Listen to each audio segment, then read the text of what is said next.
Alright, so sa gabing ito, pag-uusapan natin ang isang topic or issue. The danger of denying the message of the cross. Naku po, may danger po kung hindi po paniniwalaan ang mensaheng ito. At karamihan po ay hindi na-emphasize or hindi na ipangaral ng maayos ang mensahe ng cross. Ngayon, kung ito po ay ini-ignore or hindi ipinapangaral, mayroon pong danger. Okay? Mayroon pong danger. Kasi, ang message sa panahon natin ngayon ay salalay doon sa mensahe tungkol sa cross. Kaya dito sa 1 Corinthians chapter 1 verse 18, for the preaching of the cross is to them that perish foolishness, but unto us which are saved it is the power of God. So ganun po kahalaga ang mensahe tungkol sa cross. Kung ito ay na-deny, na-ignore, ay mayroon pong problema sa kanyang salvation. So, mayroon pong problem once na hindi ipinapangaral ang tungkol sa cross, lalo na sa panahon natin ngayon, ang ebanghelyo para maligtas ang isang mananampalataya ay sa pamagitan ng finished work ng ating Panginoon. Kaya sa 1 Corinthians 15:1-4, moreover, brethren, I declare unto you the gospel which I preach unto you, which also ye have received, and wherein ye stand, by which also ye are saved, if ye keep in memory what I preach unto you, unless ye have believed in vain. For I delivered unto you first of all that which I also received, how that Christ died for our sins according to the scriptures, and that he was buried, and that he rose again the third day according to the scriptures.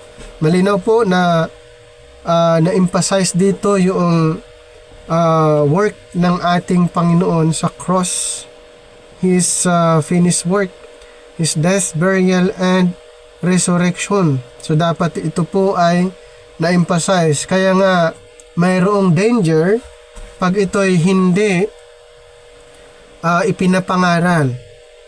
Okay? At ano pang sabi sa Romans 5:8?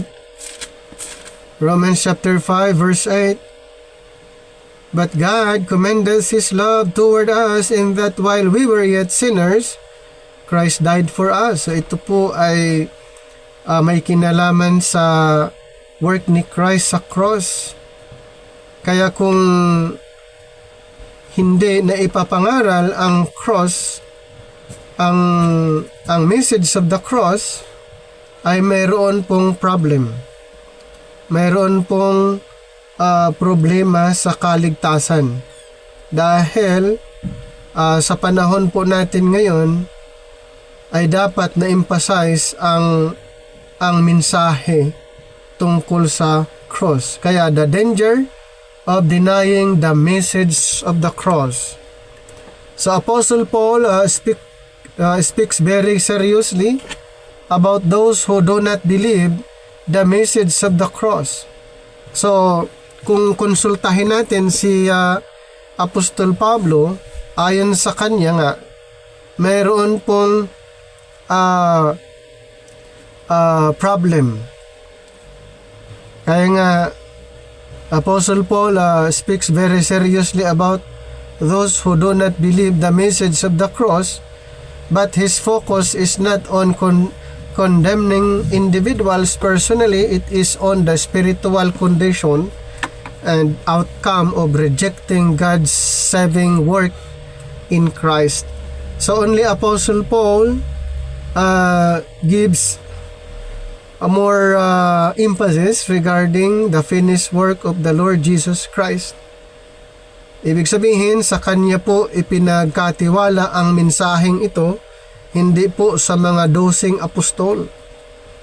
Iba po ang marching order na tinanggap ng mga 12 apostol kumpara sa marching order na tinanggap ni Apostol Pablo. So ang marching order po na kanyang tinanggap sa 2 Corinthians chapter 5 verses 18 to 20, and all things are of God, who hath reconciled us to himself by Jesus Christ, and hath given to us the ministry of reconciliations, to wit, that God was in Christ, reconciling the world unto himself, not imputing their trespasses unto them, and hath committed unto us the word of reconciliation.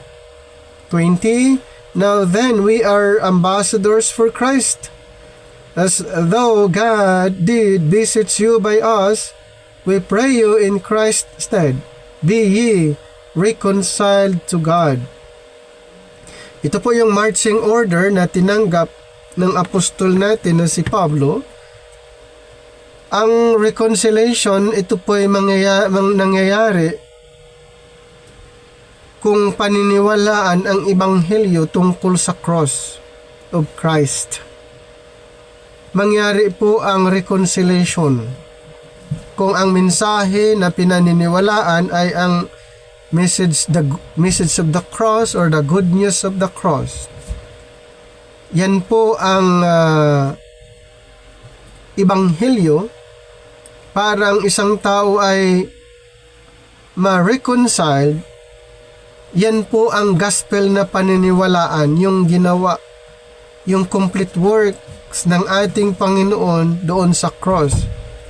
Paano kung John 3:16 ang kanyang paniniwalaan? Mayroon bang reconciliation na mangyayari?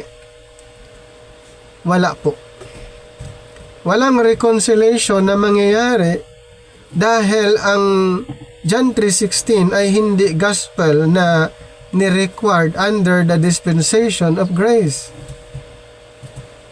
So, walang reconciliation na mangyayari kung yun ang paniniwalaan under the dispensation of grace. Dahil, ang emphasis ng John 3:16 ay hindi po yung death, burial, and resurrection ng ating Panginoon, kundi ang emphasis patungkol kay Kristo bilang Mesiyas or Misaya ng mga Israelites. So, napakahalaga po na maunawaan natin ang ebanghelyo. Maunawaan natin ang gospel.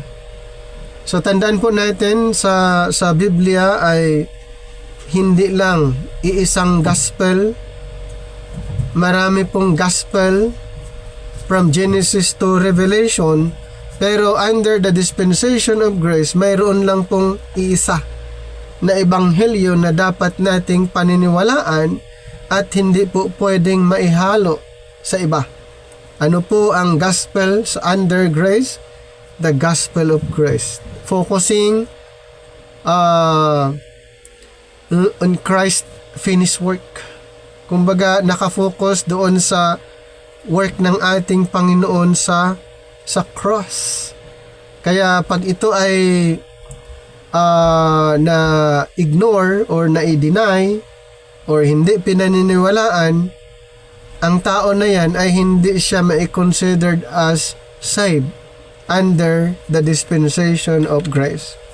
So number 1, na magiging resulta in denying the message of the cross, they remain in spiritual perishing. Okay, mananatili po siya sa estado na walang Diyos. Ulitin ko lang, basahin sa 1 Corinthians chapter 1 verse 18. Verse 18, for the preaching of the cross is to them that perish foolishness, but unto us which are saved it is the power of God. So the preaching of the cross is foolishness to those who are perishing. Wala pong value sa kanila ang message of the cross. sa mga unbelievers, wala pong saysay or value ang message of the cross. Then sa verse 23, but we preach Christ crucified, unto the Jews is stumbling block, and unto the Greeks foolishness. So sa mga Hudyo naman, ang message of the cross ay stumbling block para sa kanila, at sa mga Gentile unbelievers ay foolishness. But unto us which are saved, it is the power of God. So, they remain spiritual perishing. Ibig sabihin, to reject the cross is to remain in a state of spiritual destruction, meaning separation from God and life without salvation. So nakuha niyo yung point. In denying the message of the cross, the result is that people or that person remain in spiritual perishing. Therefore, to reject the cross is to remain in a state of spiritual destruction. Ibig sabihin, mayroon pong tinatawag na separation. Separation from God and life without salvation. Pag ganun po ang mangyari, ibig sabihin ang tao na yan ay wala ng kaligtasan. Ano ba ang kanyang pinaniniwalaan? Gospel of the Kingdom or any gospel mentioned in the Old Testament, and then they claim that gospel is applicable under the dispensation of grace. Under the dispensation of grace, mayroon pong gospel na ni-required para po sa panahon natin. Kaya ignoring the message of the cross, they remain in spiritual perishing. Kaya nga sa binasa natin sa 1 Corinthians 1:18, the preaching of the cross is foolishness to those who are perishing, to those who ignore. Wala pong kaligtasan sa kanila, ay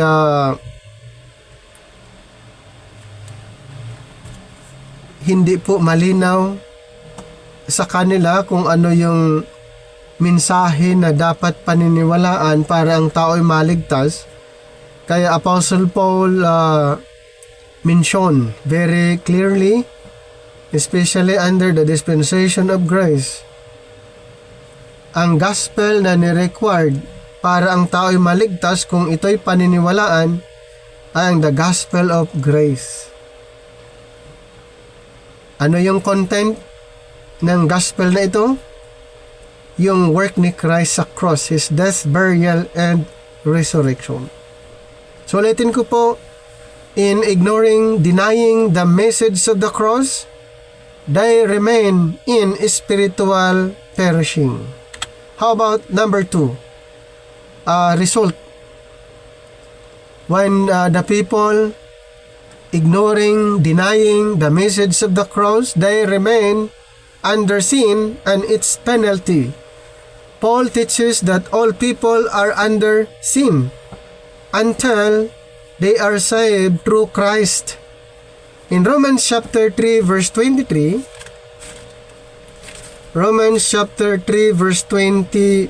for all have sinned and come short of the glory of God. So for all have sinned, ano pong nangyari?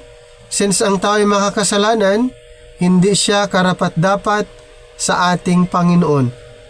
Come short of the glory of God. Hindi siya makakalapit. Okay? So, dahil sa kasalanan, ang tao ay hindi siya karapat-dapat sa Panginoon. So, kailangan po ang tao ay maging righteous sa harapan ng Panginoon para po siya'y magiging worthy or karapat-dapat sa ating Panginoon. At papaano po mangyari yon na ang tao ay makasalanan? So mangyayari lamang kung ang tao ay maniwala sa ating Panginoong Hesus, lalong-lalo na doon sa Ebanghelyo na ni-required the message of the cross.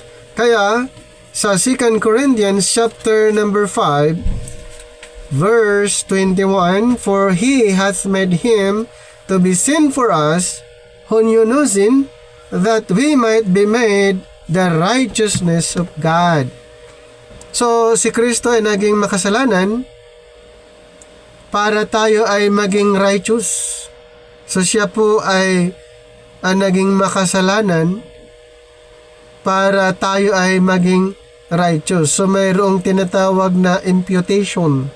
The imputation of God's righteousness.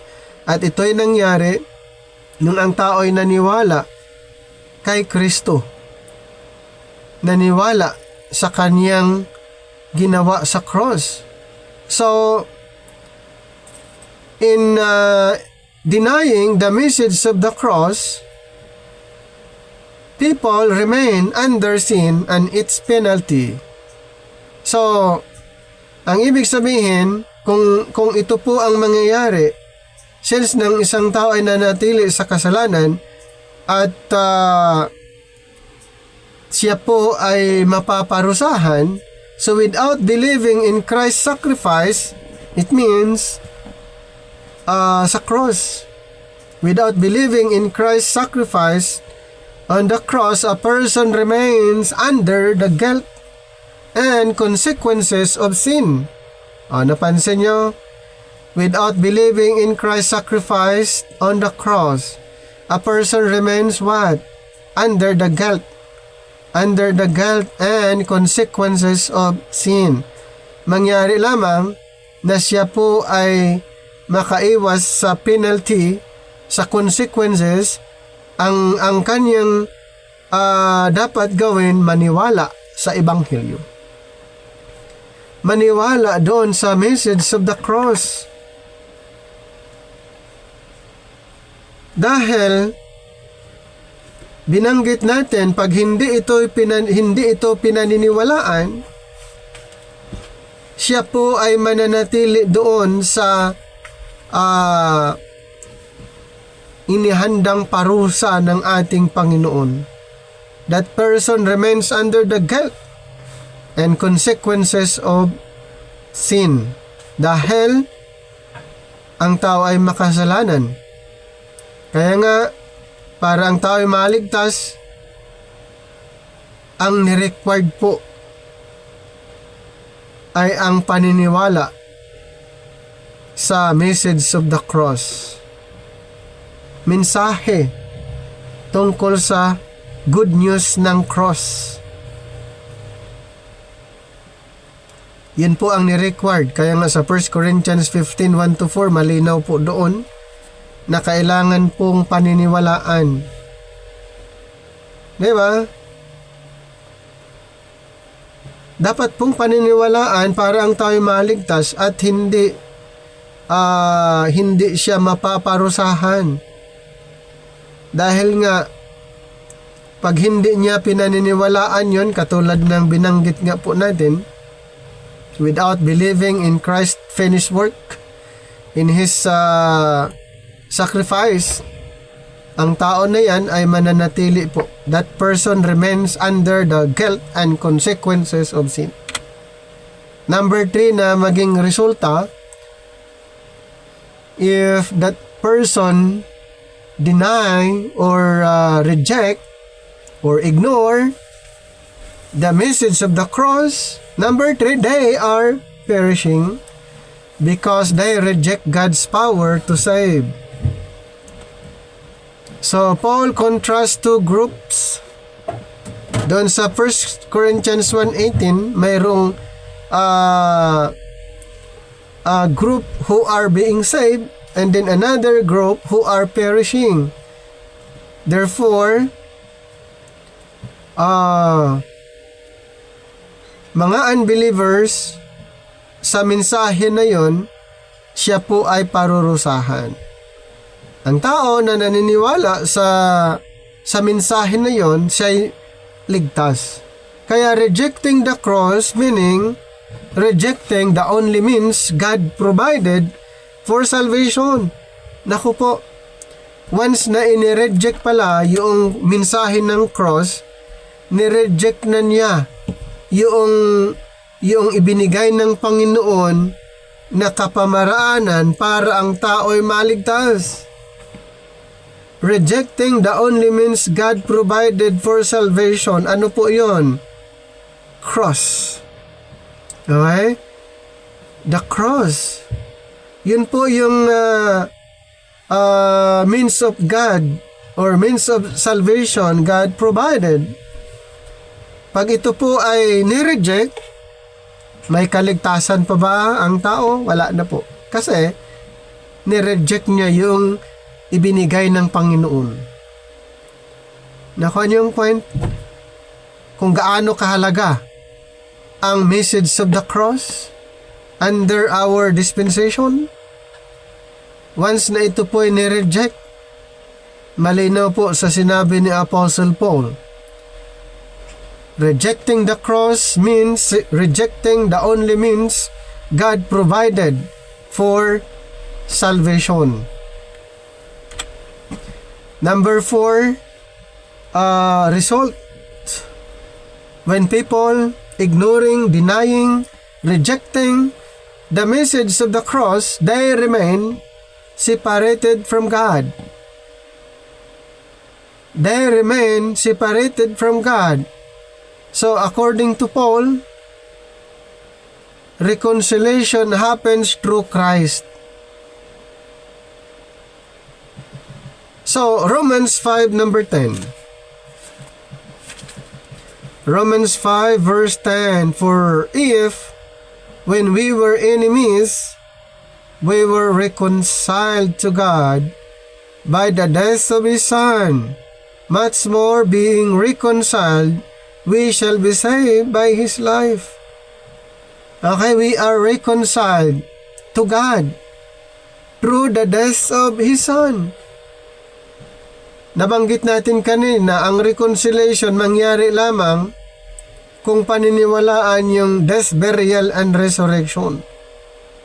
Papaano kung ang kanyang pinaniniwalaan ay hindi yung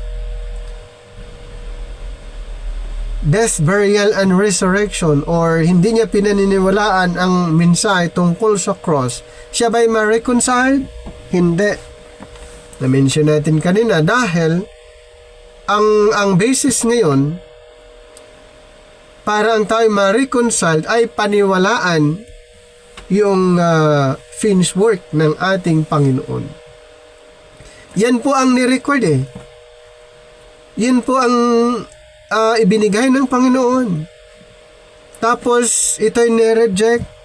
Ito po ay dinideny, ini-ignore. Mayroon pong problem sa kanyang pananampalataya. Hindi sure kung siya ay ligtas o hindi. Once he or she rejected the message of the cross. Kaya sa panahon natin ngayon, ang gospel ng cross of Christ ay hindi po malinaw sa mga iba't ibang religious sect, mga religious denomination in our dispensation ay hindi po malinaw at hindi nga nila alam kung anong dispensation sila. We are under the dispensation of God's grace. At ang apostle ng dispensation of grace ay si Apostol Pablo, pinili ng Panginoon at sa kanya po ipinagkatiwala ang mensahe tungkol sa cross. So, anong ibig sabihin? Pag sinasabing ang tao ay mananatiling separated from God,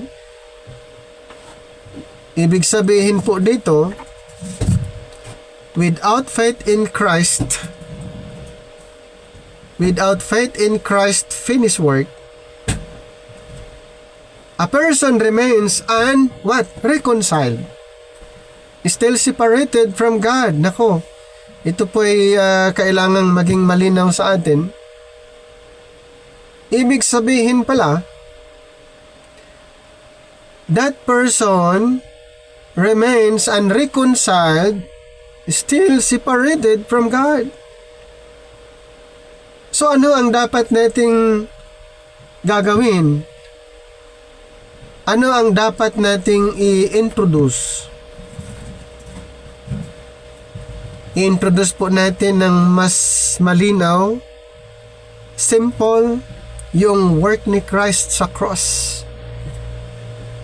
Dahil pag hindi, yun po ang dahilan na ini-ignore, dinideny, nire-reject ng karamihan dahil hindi po malinaw. Karamihan nakafocus doon sa Matthew, Mark, Luke, and John.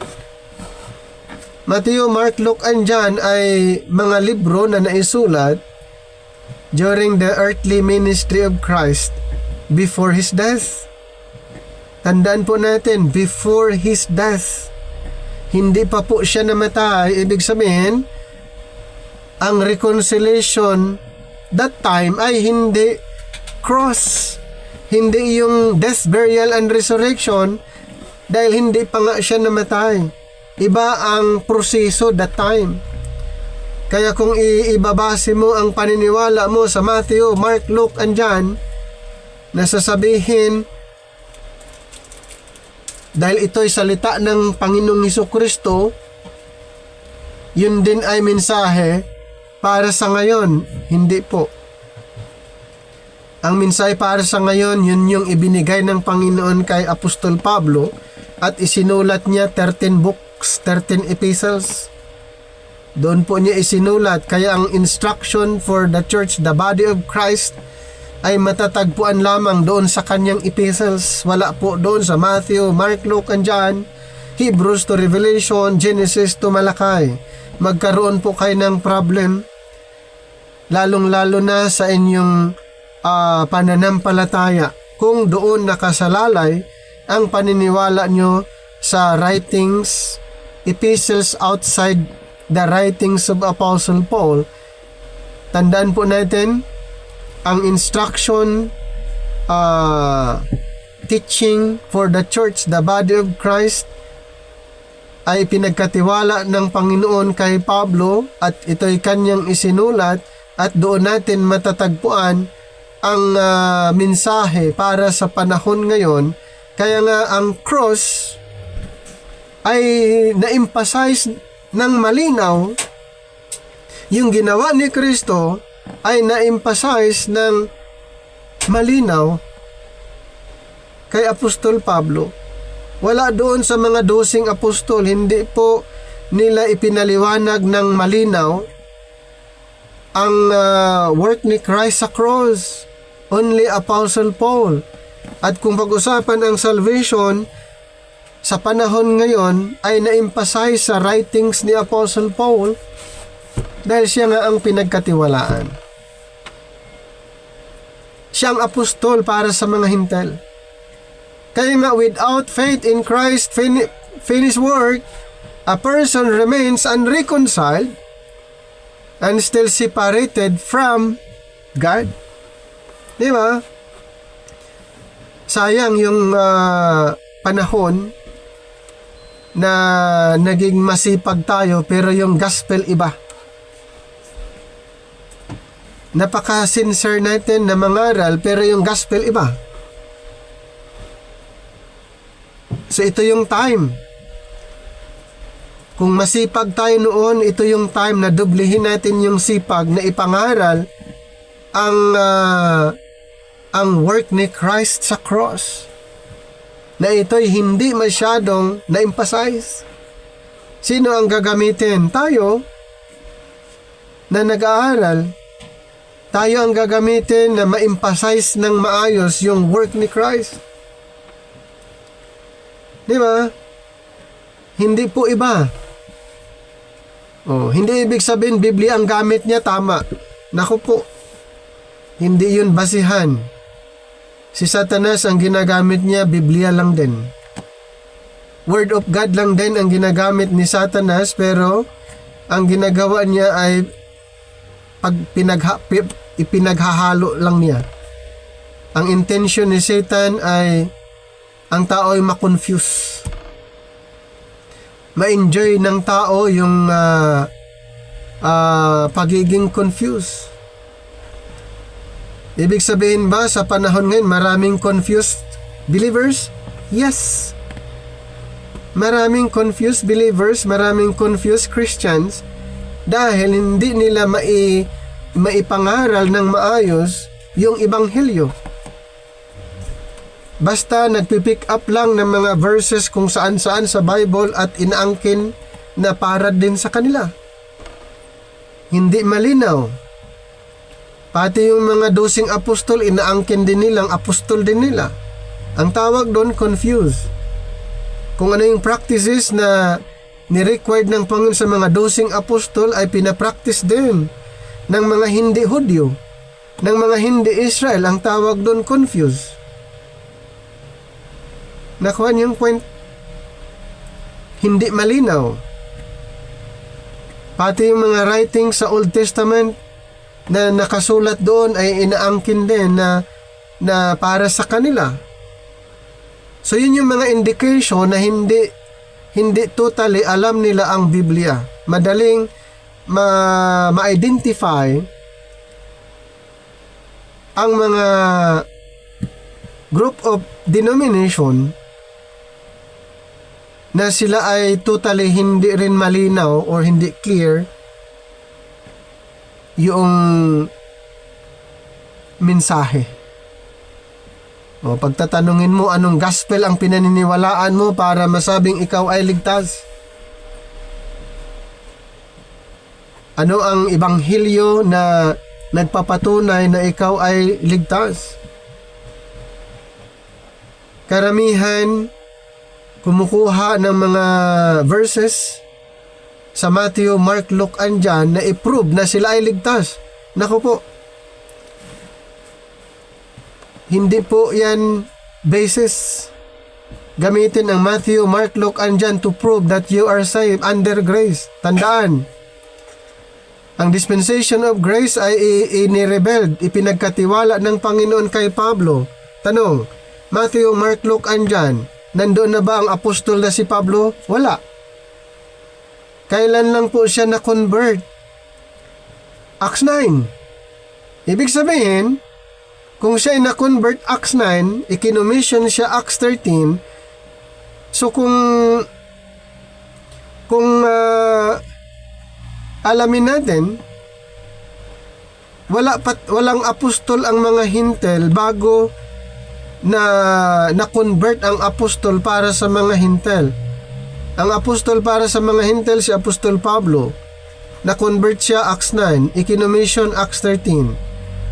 So bago sa kanya, mga mensahe ng mga 12 apostol, at ano ang ipinapangaral ng mga 12 apostol? Tungkol kay Kristo na siya ang Mesiyas. Tungkol kay Kristo na siya ang maghahari sa kanila. So, anong mga books na naka-record tungkol sa paghahari ng Panginoon? Recorded yan sa Matthew, Mark, Luke, and John. Na-prophesied sa Genesis to Malachi. And then yung fulfillment, may mga record na dapat mangyayari sa ages to come, Hebrews to Revelation. So ibig sabihin, hindi ka pwedeng kumuha ng mga kahit anong mga evidence or verses sa Matthew, Mark, Luke, and John at i-prove na ikaw ay ligtas gamit ang Matthew, Mark, Luke, and John. Hindi po na-emphasize doon yung message of the cross as basis for salvation. Kaya ang emphasis, ulitin ko po, kay Apostol Pablo ibinigay ang malinaw na emphasis tungkol sa cross of Christ. Kaya without faith in Christ's finished work, a person remains unreconciled and is still separated from God. Nakuha niyo yung point? Kung bakit ini-emphasize natin ng maayos ang cross, ang message of the cross, dahil yun po ang gospel na dapat maunawaan ng karamihan ng mga believers.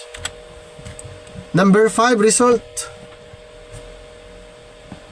When people denying, ignoring, rejecting the message of the cross, what will happen? They miss the wisdom of God.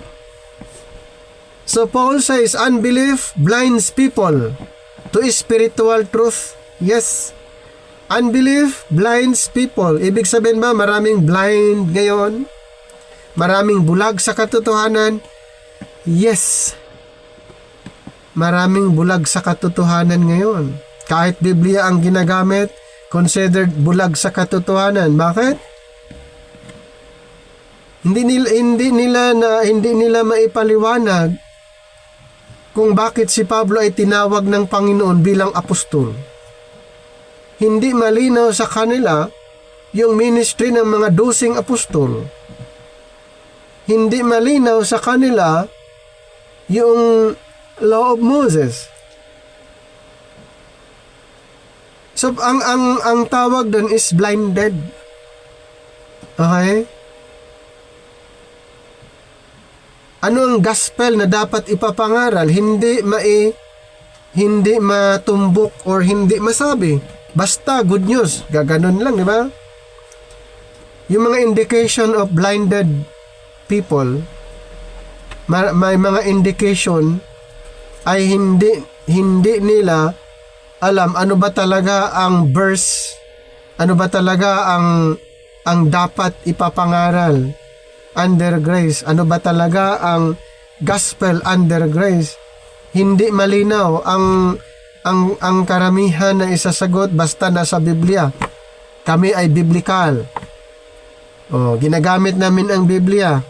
Yes, maganda naman na ginagamit ang Biblia, pero tandaan po natin sa Biblia ang daming dapat alamin. Okay? Maraming dapat alamin sa panahon ni Adan, ni Noah, ni Abraham, ni Moses, yung mga prophets, high priest, kings during the time of Christ, the apostles. Ang dami po. So hindi ibig sabihin biblical ay tama. Kaya nga hindi ibig sabihin biblical ay tama. Dapat dispensational. So it is not enough to be biblical, but dapat dispensational. In 2 Corinthians 4:4, kung babasahin natin 2 Corinthians 4:4, in whom the God of this world hath blinded the minds of them which believe not, lest the light of the glorious gospel of Christ, who is the image of God, should shine. So, ang ano po, dito sa verse 4, paano naging na-blind sila, nabulag sila sa katotohanan. Hindi nila maunawaan ang message of the cross. Okay? Hindi nila maunawaan. So, blinded. Okay? Blinded. The God of this world hath blinded to the minds of them which believe not. Kaya, the meaning of the cross remains hidden. Okay? The meaning of the cross remains hidden because it is spiritually discerned. Kahit anong paliwanag na naranasan niyo yon, kahit anong klaseng paliwanag ang gagawin, once na ang isang tao ay spiritually discerned, walang kumbaga hindi effective. Okay? Hindi nila tanggapin kahit anong paliwanag dahil sila po ay spiritually discerned, sila po ay bulag sa katotohanan at hindi nila at yung unawain. Close-minded ang tawag doon. So pag close-minded, yun yung mga indication na yung tao na yan ay spiritually discerned. Yung ipinapaliwanag mo ay hindi kayang unawain. Yung na-mention mo ay hindi nila maintindihan. Yun yung mga indication na ang tao na yan ay spiritually discerned. Okay? Ano pa? Another result, when the person ignore or denying, rejecting the message of the cross, they do not receive eternal life. Yes, nireject niya eh. Dinideny niya. Ini-ignore niya. Sa madaling salita, hindi siya naniniwala. Magkaroon ba siyang eternal life? Wala siyang eternal life. Dahil ang eternal life ay promise ng ating Panginoon sa mga naniniwala doon sa gospel. The gospel of Christ. So, Paul consistently ties salvation to faith in Christ's finished work. Anong sinabi sa Romans 6:23? Romans chapter 6 verse 23. Chapter 6 verse 23. For the wages of sin is death, but the gift of God is eternal life through Jesus Christ our Lord. So ulitin ko po, ang isang tao na hindi niya pinaniniwalaan or kanyang nireject or ini-ignore ang message of the cross, that person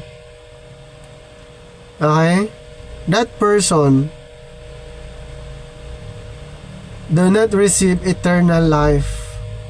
Kasi eternal life ay pangako ng Panginoon sa mga naniniwala. Lalong-lalo na under the dispensation of grace, ang gospel na dapat maipapangaral para ang tao ay magkaroon ng eternal life, ay paniniwalaan niya ang message of the cross. The message of the cross. So, without believing the gospel of Christ's finished work, a person does not receive the gift of eternal life. Isa ito sa pangako ng Panginoon according to Titus chapter 1.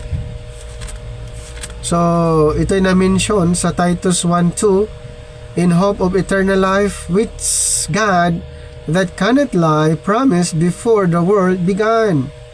In chapter 3 verse 7, Titus, that being justified by His grace, we should be made heirs according to the hope of eternal life. So actually, it was promise. It was promise. At sino po ang makakasumpong at magkakaroon ng pangakong ito? Yung mga grace believers. Yung mga believers ngayon. Ano ang kanilang pinaniniwalaan? Ulitin ko po yung message of the cross. So without believing the message of the cross, a person does not receive the gift of eternal life. Mahalaga po ito. Papaano ang kanyang pinaniniwalaan ay hindi yung gospel of grace. Mayroon ba siyang eternal life? Makakatanggap ba siya ng eternal life promise before the world began? Hindi po, dahil ang ni-required ngayon na paniniwalaan ng tao ay ang message of the cross, the gospel of grace. Yun ang ni-required. Anong sabi ni Apostle Paul sa Acts 20:24? Acts chapter 20 verse 24. But none of these things move me, neither count I my life thereunto myself, so that I might finish my course with joy, and the ministry which I have received of the Lord Jesus, to testify the gospel of the grace of God. Ano po ang gospel na tinanggap ng apostol na si Pablo?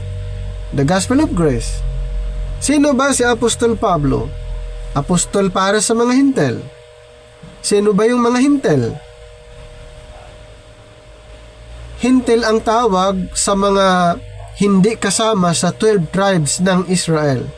So, ibig sabihin, kung hindi ka part doon sa 12 tribo ng Israel, ikaw ay hintel, ang apostol mo ay si Pablo.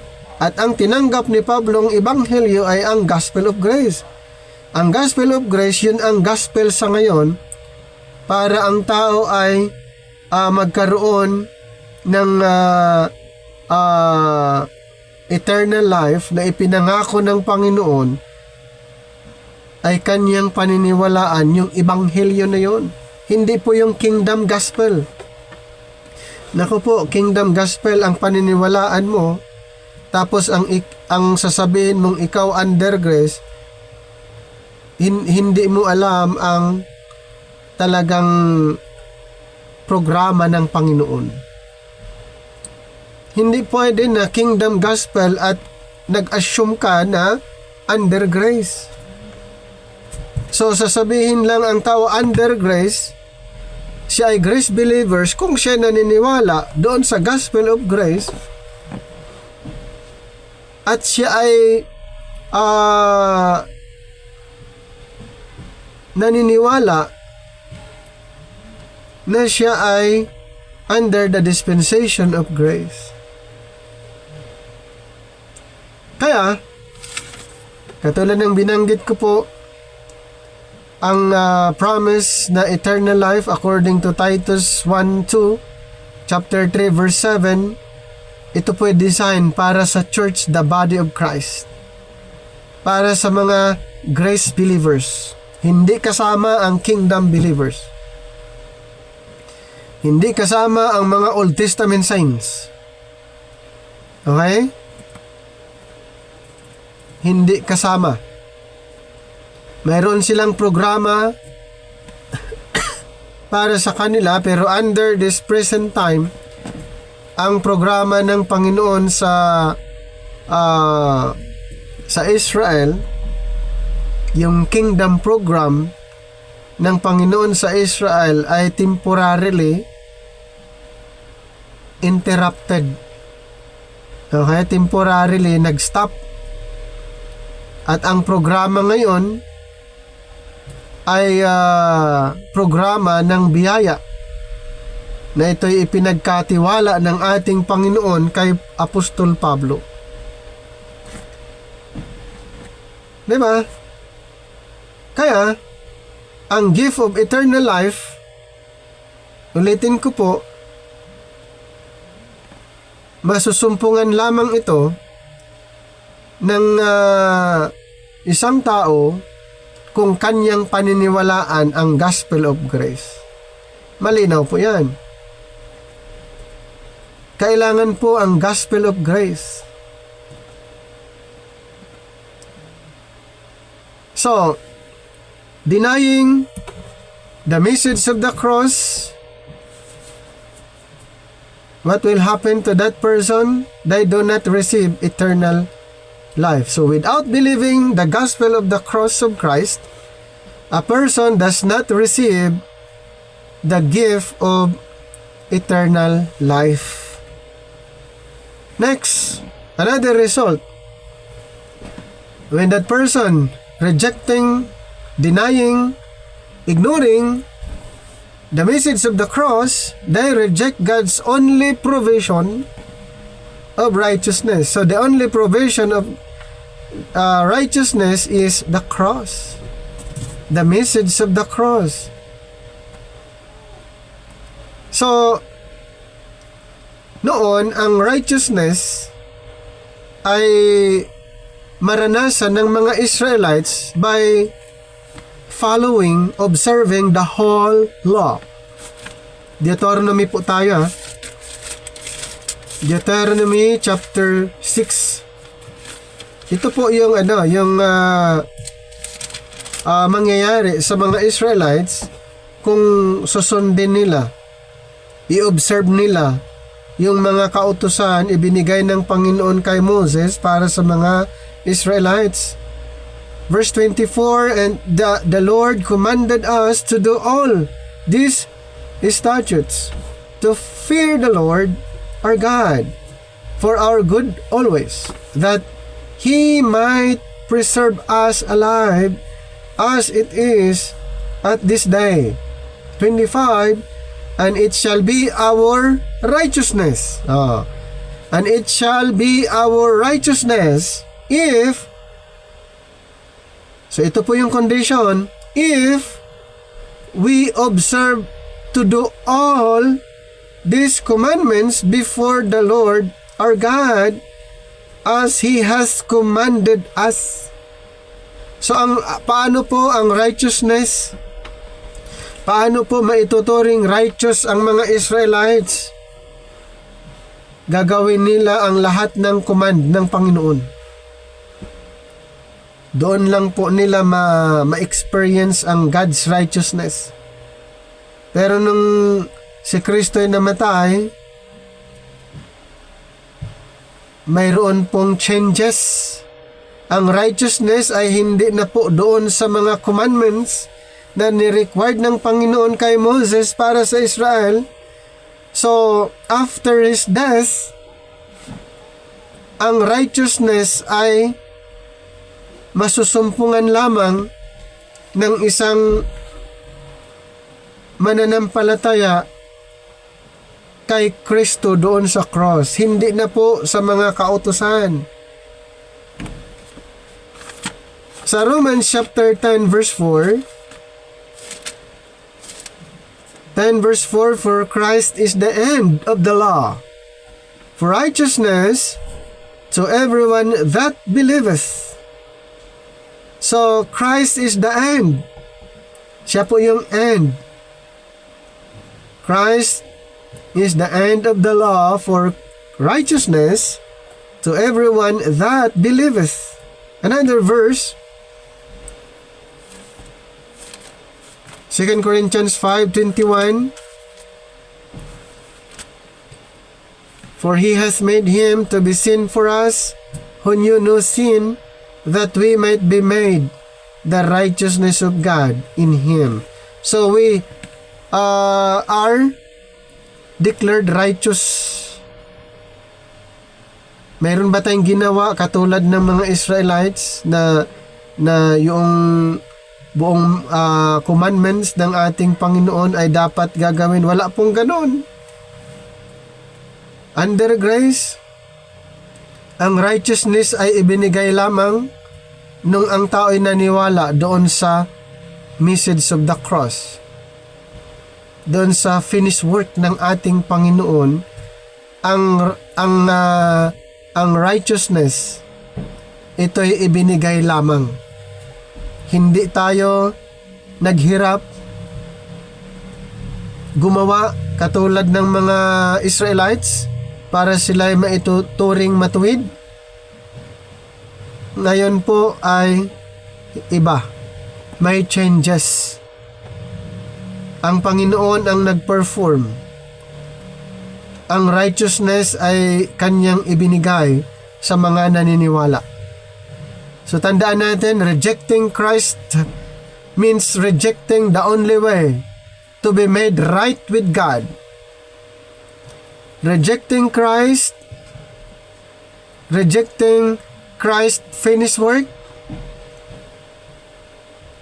Ano po ang mangyayari? ito po'y rejecting the only way to be made right with God. Ano po ang kanyang nireject? Yung finished work ng ating Panginoon. Siya pa ba'y ituturing right with God? Hindi na. Kasi nireject niya yung provision. Yung the only way na ibinigay ng Panginoon. At yan po ang message of the cross. Yan po ang finished work ng ating Panginoon. So, kailangan malinaw sa atin yan. Okay? Kasi pag once na na-ignore natin ang message of the cross, yan po ay na-deny natin, useless po yung ating pangangaral. Okay? Magiging useless ang ating pangangaral kung ang mensahe tungkol sa cross ay ito'y ni-reject, ini-ignore, dinideny natin. Rejecting Christ finished work. The message of the cross means rejecting the only way to be made right with God. So, important clarification from Paul's teaching. Paul does not present this message to create fear or pride. His goal is warning and invitation. 1 Timothy chapter 2 verse 4. 1 Timothy chapter 2 verse 4, who will have all men to be saved and to come unto the knowledge of the truth. Who will have all men to be saved? Malinaw po yan. God wants all people to be saved. Nang tanong, lahat ba ng tao ay ligtas? Hindi po. Dahil iba ang mga pinaniniwalaan ng karamihan. Pero ang nais ng Panginoon, lahat maligtas. Kumbaga, ang mensahe ay available para sa lahat. Ang mensahe patungkol sa kaligtasan ay available para sa lahat ng tao. Pero kukunti lang ang mga nag-response doon sa mensahe. At good news, isa kayo. Isa tayo sa nag-response sa mensahe tungkol sa message of grace or the gospel of grace. Yun yung good news na isa kayo, isa tayo sa nag-response doon na unawaan yung work ni Christ. Kaya, ang mission natin, okay, i-share din sa kanila.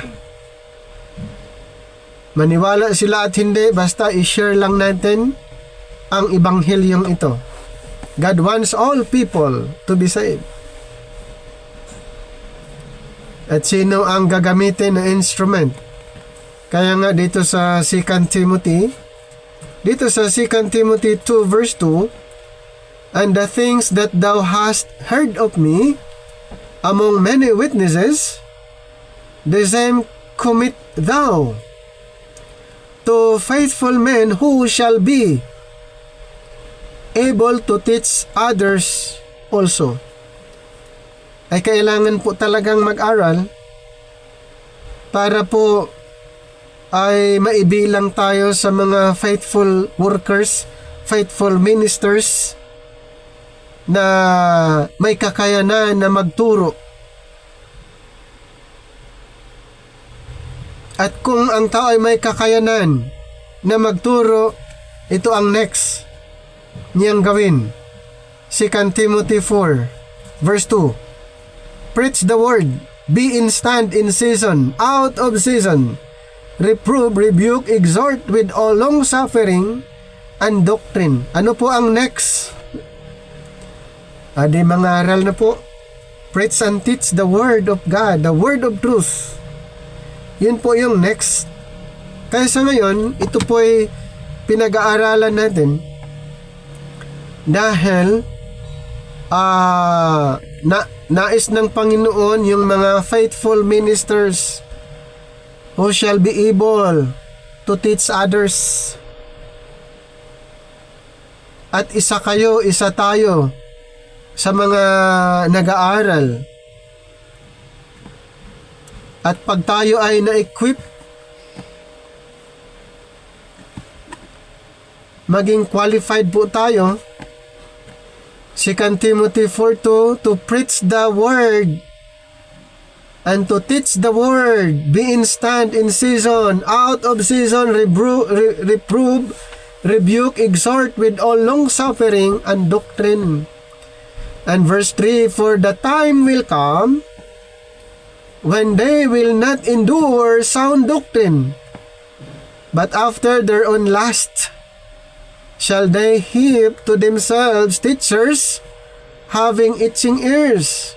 4, and they shall turn away their ears from the truth and shall be turned unto fables. 5, but watch thou in all things, endure afflictions, do the work of an evangelist, make full proof of thy ministry. Ganun po ang maging mangyari. Kaya, ang encouragement ko, tuloy-tuloy po tayo sa pag-aaral, pagsaliksik, dahil tayo ang gagamitin. Hindi naman ibang tao ang gagamitin. Tayo po ang gagamitin na mangaral. Kaya 2 Timothy 2:15, study to show thyself approved unto God, a workman that needeth not to be ashamed, rightly dividing the word of truth. Sino bang ibang gagamitin? Di ba? Tayo po ang gagamitin.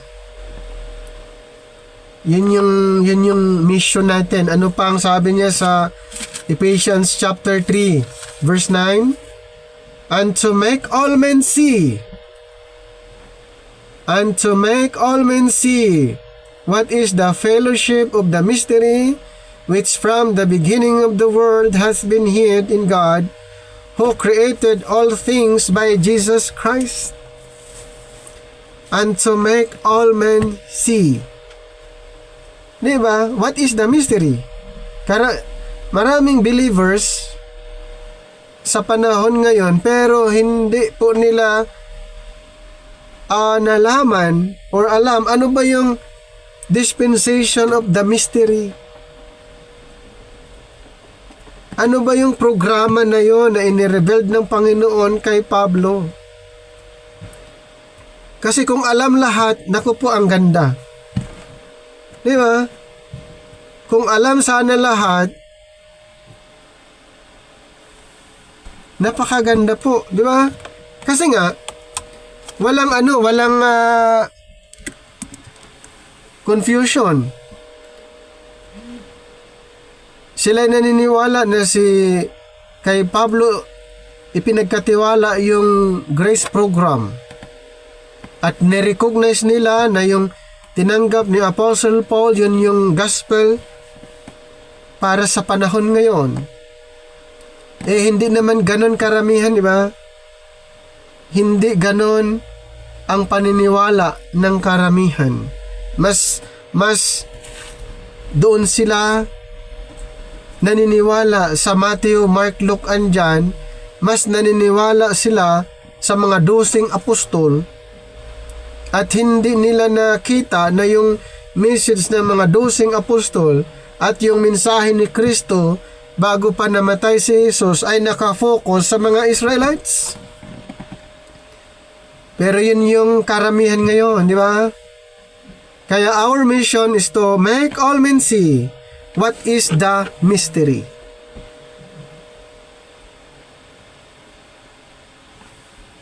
Ay sino ang gagamitin? Sino ang mangangaral sa iba? tayo.